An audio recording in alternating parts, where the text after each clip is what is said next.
Meaning of grasscutter. Grasscutter.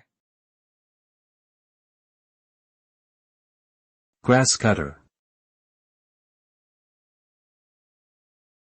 Grasscutter. Grasscutter.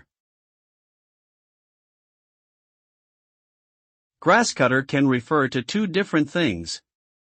The first is a rodent commonly found in West Africa that is also known as the greater cane rat.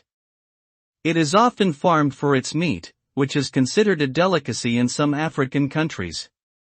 The second refers to a person who mows lawns or clears overgrown areas, typically using a lawnmower or other machinery.